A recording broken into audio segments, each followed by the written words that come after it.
Welcome to Social Media Month Columbus. I'm Barry Chandler. Today's video is all about getting fans and customers. We all want to get more fans and customers for our business. And over the next 8 to 10 minutes or so, I'm going to give you a lot of different ideas from various businesses as to how they're getting new fans and customers to their social media profiles. So we're at the stage now where we've built our platforms, we've set our goals initially. Goals were set in place, we followed that up by building our platforms, and then we put in place a content strategy. But how do we attract additional customers to pay attention to our social networks and the work that we're doing there? How do we get those people to come and see us? How do we get new customers, and how do we engage our current customers? There are two broad ways that you can do this. The first is an organic, non-paid way. The second is by paid search, or paid traffic. In a time when we're all trying to save money in our businesses and we're trying to reduce our traditional costs, we'll of course start by looking at the free ways that we can attract fans and customers to our online profiles. Now we've done all this work to build them and to populate them, we want more people to see them, right? And we want to build trust with more people, and we want to appeal to a new client base. So let's start with various ways that you can advertise your social media profiles without spending a single cent doing so. Now, unless you're a brand new business, you probably already have customers, at least some customers. We always want to grow our customer base, but if you've been in business for any length of time and you're surviving, there's a good chance you've got a customer base. The first thing we need to do is to get these customers to follow us on Facebook, to become a fan, to follow us on Twitter, and all of the other social profiles where we've got content going out. So we want to task up our existing customer base and our fan base with marketing for us. Because the beauty of social media is that our most ardent fans and our biggest supporters and ambassadors of our company and our brand, they want to share the good things about our business. If we produce amazing quality products, our fans are going to want to share it. And we can give them the tools to do that. Facebook, Twitter, Instagram, Pinterest, you name it. We can give them the tools, but first of all, they got to know where to find us. So let's start with how to tackle our current customer base and getting them to do the marketing for us. So what if you're a restaurant or a bar? It would make sense, obviously, for your menu boards to include details like us on Facebook and being able to chance to win a $50 gift card. You can see here, this is a menu board for Kildare's in Columbus, a new bar in the Arena District. Simple little thing to do, but they're including a very familiar icon there, the Facebook like hand, to show you that they're on Facebook. Something else that you could do? Business cards. Simple little thing.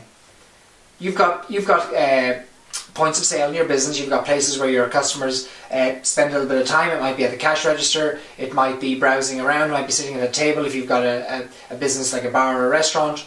Here's an example of how we've utilised business cards in a past social media strategy for a client. This is for Schmitz in German Village.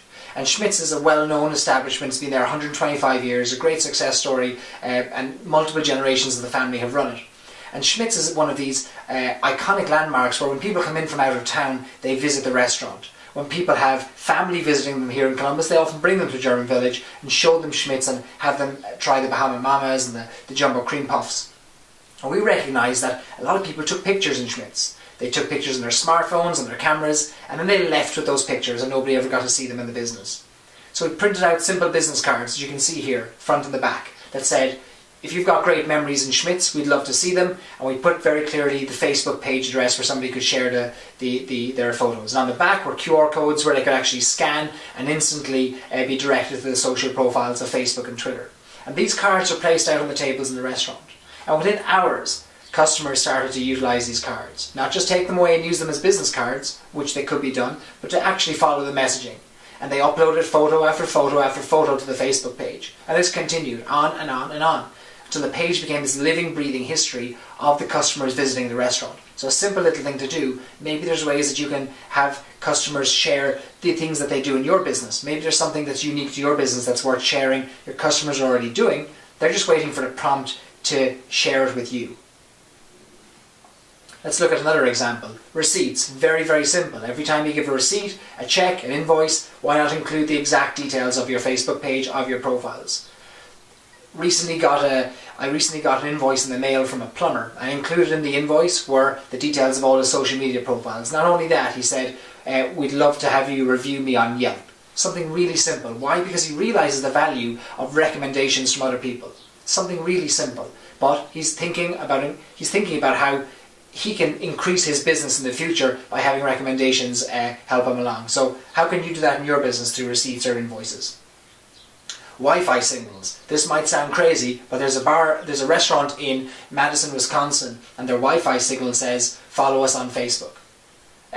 Really simple thing to do, but if you're a coffee shop, for example, with a lot of traffic in there, you could either have a little splash screen when somebody logs into your Wi-Fi, like Panera you'll notice do, or I believe Sunny Street cafes may do that.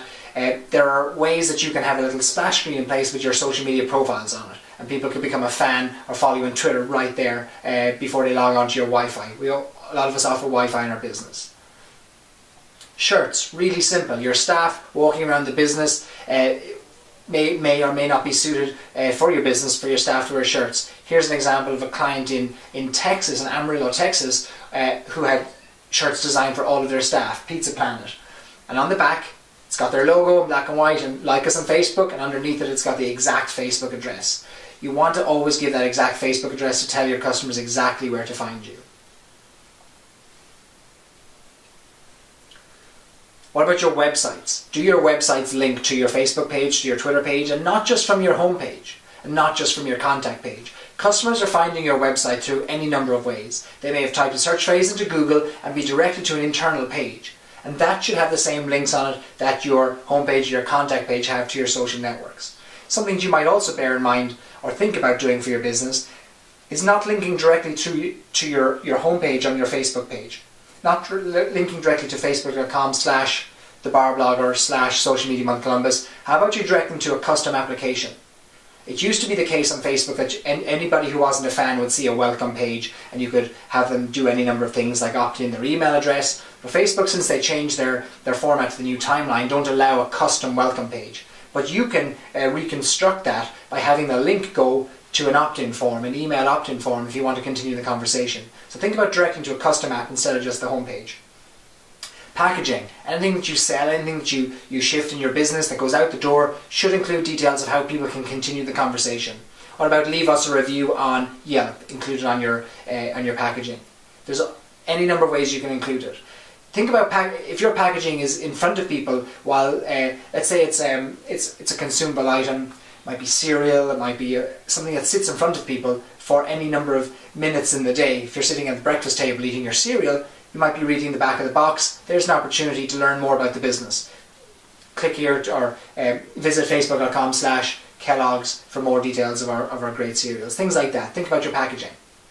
Changing rooms. If you're a retail store, people spend a little bit of time in the changing rooms. Why not have the details of the Facebook page, Twitter account, Instagram, things like that. Share how you look with us on Pinterest. Share how you look on Instagram, things like that.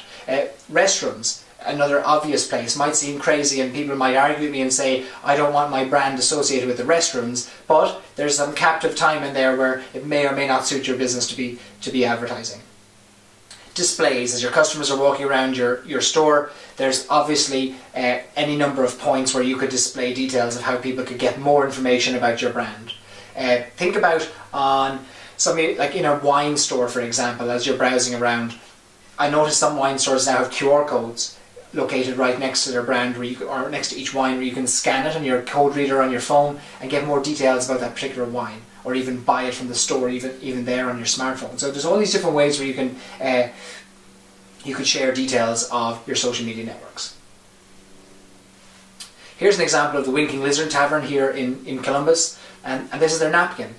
Every time they put that down, before the drink comes, somebody looks at the napkin. What are they seeing? They're seeing the website address, and they're seeing mentions of Facebook and Twitter. Now, that might seem like a good opportunity, but from our perspective, there's one big improvement that can be made on that napkin, and that's having the exact Facebook address and having the exact Twitter handle, so that people can go directly there. How would I know where to find the Winking Lizard on Facebook or on Twitter right now? I could take a guess at it, but for us, this is the most hated button in the world. This is the thing we hate to see the most. You see this on websites, and often it's not even hyperlinked. You see it on the side of vans. I see it on letterheads now. Find us on Facebook. Why would you ever want somebody to go to the trouble of having to search for you?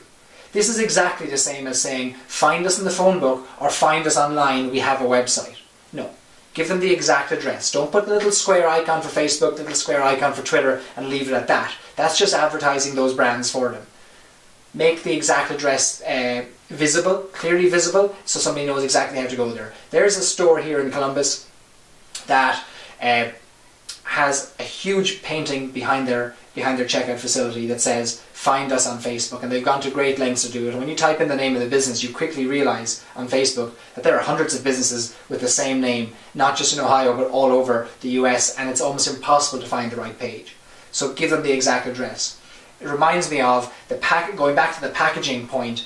Many of you will have seen packaging from Express, the clothing store here in Columbus, and on the bottom of all their bags it says follow us on Twitter, and it gives the exact Twitter address of the Chief Marketing Officer, Lisa G. So you can follow her directly, and she's building up conversations with people who are following her from seeing the Twitter handle in the bottom of her packaging. So they're taking that to a whole new level, and every business has an opportunity to do so. Have a look to these larger chains, these larger groups who are spending enormous amounts of money on research and social marketing and psychology to understand what's working for them. They're always a couple of steps ahead of the smaller retailer. But whatever they do, think about that as an opportunity to replicate it. Capture email addresses during checkout, including details of your packaging of your social networks. So these are just some examples of organic ways and non-paid necessarily ways that you can include your social media channels to attract new customers and attract new fans. Remember, anytime you get something printed for your business, be it business cards, flyers, posters, any marketing collateral at all, it should very clearly have the details of your social channels. The second way to attract customers to your business is through paid methods. Facebook advertising now offers you the most targeted possible way to get customers from in and around your zip code, in your area within 5 miles, 10 miles of your business, to know about your business, take action to do something on your website or your Facebook page, and you don't have to pay a cent until they actually take an action. So a really cost-effective way to target people, but that's a whole second video. It's something we're going to focus on later on in the month. In the meantime, I hope that these tips, these organic ideas, have given you some ideas for your own business that you can implement really easily today without spending heavily in the process. So for Social Media Month Columbus, I'm Barry Chandler.